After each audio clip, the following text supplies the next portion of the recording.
नमस्ते।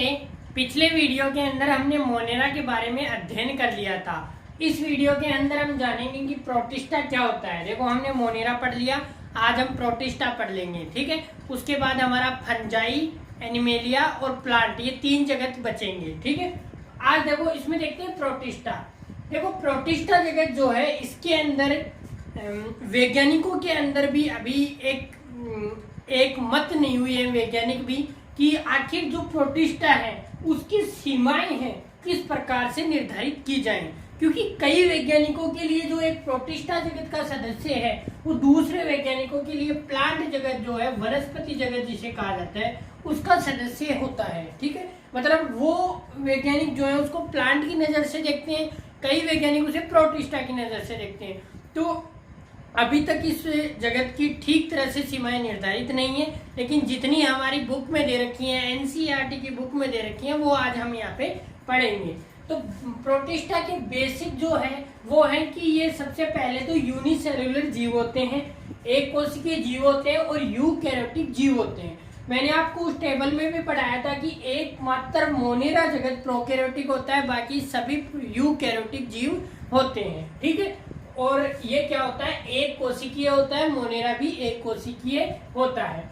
इसके अंदर जनन की बात करें, अभी इसका आवास क्या है, तो वो इसके अलग अलग भाग आएंगे, जैसे क्राइसोफाइट, डायनोफ्लिजेट, औपंग कवक, प्रोटोजोआ, यूग्लिनोइड। तो इनके अंदर इनका आवास भी देखेंगे। और ये क्या करते हैं, मुख्य जनन करते हैं, ठीक है, एसेक्सुअल रिप्रोडक्शन करते हैं, और कोशिका संलयन द्वारा जनन करते हैं और युग्मनज द्वारा जनन करते हैं, जाइगोट द्वारा। इनके अंदर गुणसूत्रों का निर्माण भी होता है कभी कभी, और दो कोशिकाएं आपस में संलयन होकर कॉन्जुगेशन करके भी क्या करते हैं, जनन करते हैं। और एसेक्सुअल जैसे मुकुल वगैरह भी ये क्या करते हैं, जनन करते हैं, मुकुलन विधि के द्वारा भी, ठीक है। अब देखते हैं इसके अंदर पहला जो पार्ट है वो है क्राइसोफाइट। क्राइसोफाइट प्रोटिस्टा जगत की एक शाखा है। इसी तरह डायनोफ्लिजेट, औपंग कवक, यूग्लिनोइड, ठीक है, ये सारे अभी हम इसमें पढ़ेंगे। प्रोटोजोआ।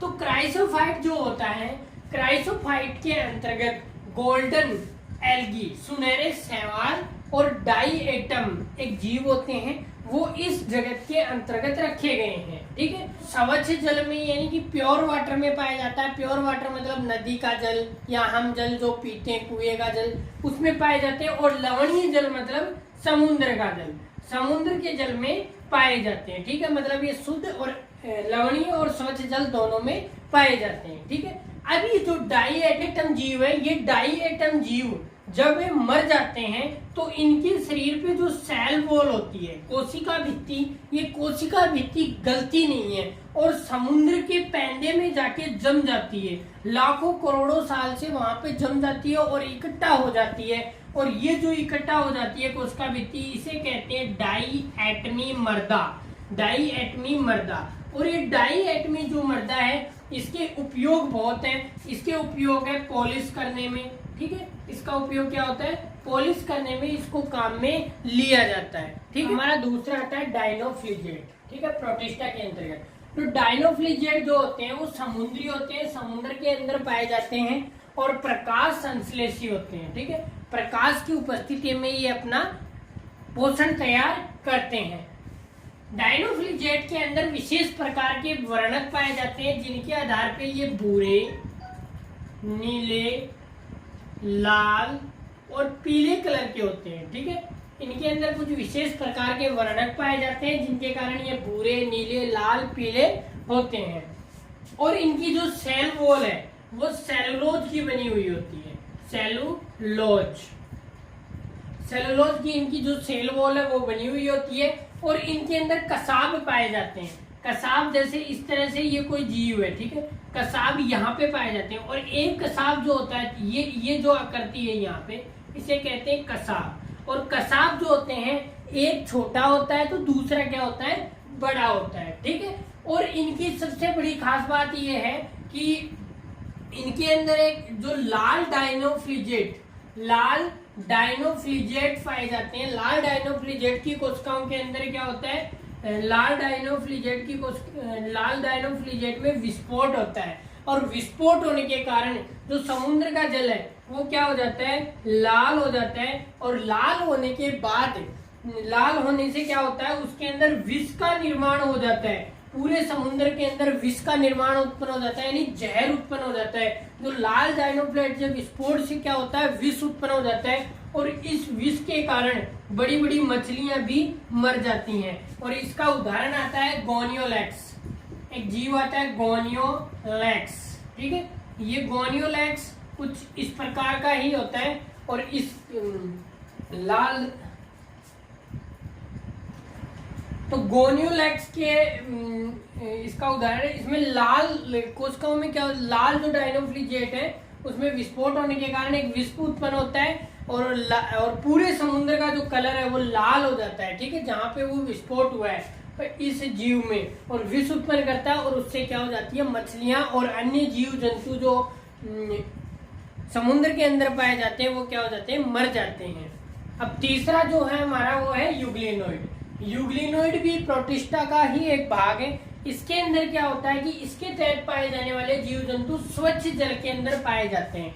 स्वच्छ जल और ठहरे हुए जल में पाए जाते हैं, मतलब जैसे तालाब का जल एक जगह ही रहता है उसमें पाए जाते हैं, ना कि बहते हुए जल में पाए जाते हैं, ठीक, स्वच्छ जल के अंदर पाए जाते हैं, ठीक है। और इनके अंदर क्या होती है, जो आपकी सेल वॉल होती है, सेल वॉल क्या होती है, एब्सेंट होती है, ठीक है। और सेल वॉल के स्थान पर एक परत, एक अलग से परत पाई जाती है जिसका नाम है पेलिकिल। पेलिकिल किसमें पाई जाती है, यूग्लिनोइड में। किसकी जगह पाई जाती है, सेल वॉल की जगह इसके अंदर एक परत पेलिकल पाई जाती है, जो यूग्लिनोइड जो जीव है उनको क्या बनाती है, लचीला बनाती है, ठीक है। क्या बनाती है, लचीला बनाती है। किस परत के कारण यूग्लिनोइड जीव लचीले होते हैं, पेलिकल परत के कारण क्या होते हैं, लचीले होते हैं। और इनमें जो पोषण है, ये अपना भोजन किस प्रकार तैयार करते हैं, यदि सूर्य का प्रकाश मिल रहा है तो ये फोटोसिंथेसिस क्रिया, प्रकाश संश्लेषी क्रिया द्वारा अपना भोजन बनाते हैं। और यदि सूर्य का प्रकाश नहीं मिलता है तो इनसे छोटे जो जीव जंतु हैं उनको खाते हैं, परपोषी की तरह कार्य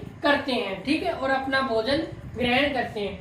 और इनमें जो वर्णक है वो वर्णक है, उच्च पादपों में जो वर्णक पाए जाते हैं, जैसे बड़े पादप जो होते हैं उनके अंदर जो पादप वर्णक पाए जाते हैं, उन पादपों की तरह की क्या पाए जाते हैं, इनमें वर्णक पाए जाते हैं। और इसका उदाहरण होता है यूग्लिना, ठीक है, यूग्लिना, इसका यूग्लिनोइड का, ठीक है।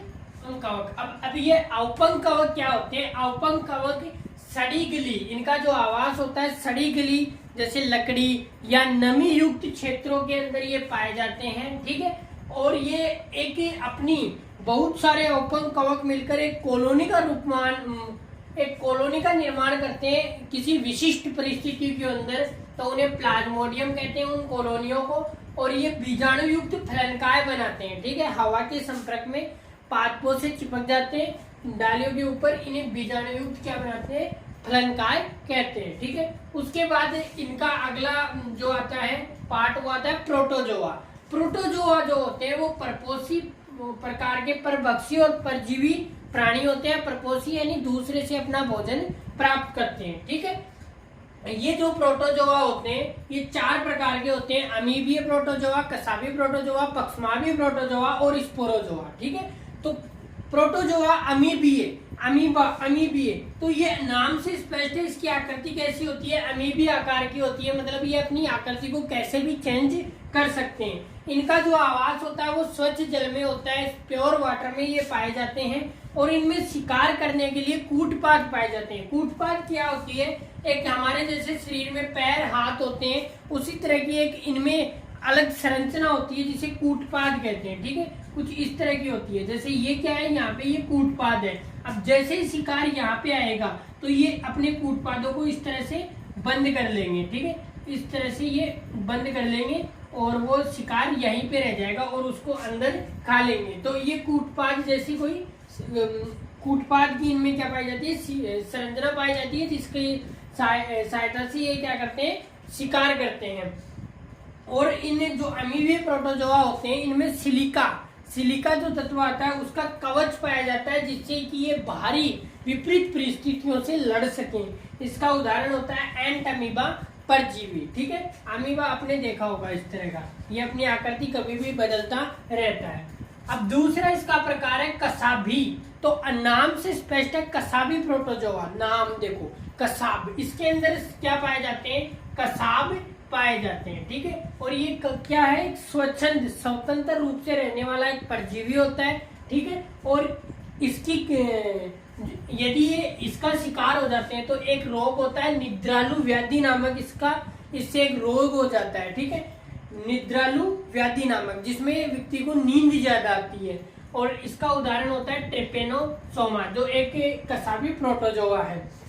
अगला आता है पक्षमाभी प्रोटोजोआ। नाम से स्पष्ट है कि पक्षमाभी, तो इसके शरीर पे पक्षमाभ पाए जाते हैं। पक्षमाभ से अर्थ है कि ऐसे धागे नुमा एक संरचना पाई जाती है, बहुत बारीक, उन्हें पक्षमाभ कहते हैं। और पक्षमाभ की सहायता से ये अपना जल भोजन ग्रहण करते हैं, और इनके अंदर एक संरचना पाई जाती है ग्लेट, उसकी सहायता से ये अपने भोजन का पाचन करते हैं। ठीक है, इसका उदाहरण है पैरामीशियम। ठीक है, उसके बाद अगला आता है स्पोरोजोआ। स्पोरोजोआ क्या होता है, प्रोटोजोआ। ये जो प्रोटोजोआ है, इसकी सहायता से संक्रमण फैलता है, एक व्यक्ति से दूसरे व्यक्ति में संक्रमण फैलता है। ये बीजाणुओं का निर्माण करते हैं, और इन बीजाणुओं की सहायता से संक्रमण फैलाते हैं। जैसे इसका उदाहरण है प्लाज्मोडियम। प्लाज्मोडियम एक संक्रमक कारक है जो किसको फैलाता है, मलेरिया को। ठीक है, इसको फैलाता है मलेरिया को। कौन से मच्छर की सहायता से फैलाता है, मादा एनाफ्लीज। मादा एनाफ्लीज मच्छर की सहायता से क्या फैलाता है, मलेरिया को फैलाता है। कौन, प्लाज्मोडियम। तो देखो एक बार दोबारा रिपीट करते हैं। प्रोटोजोआ 4 प्रकार का होता है, अमीबीय, कसाबी, पक्षमाभी और स्पोरोजोआ। ठीक है, और उनमें संक्रामक कौन सा होता है, स्पोरोजोआ। तो आज हमने जो है इस वीडियो के अंदर प्रोटिस्टा जगत को कवर किया है। यदि आपको किसी भी प्रकार का कोई डाउट हो, कोई क्वेश्चन सॉल्व नहीं हो रहा हो, यदि कोई बुक का या कोई कॉम्पिटिटिव एग्जाम का, तो आप हमें नीचे कमेंट करके बताएं।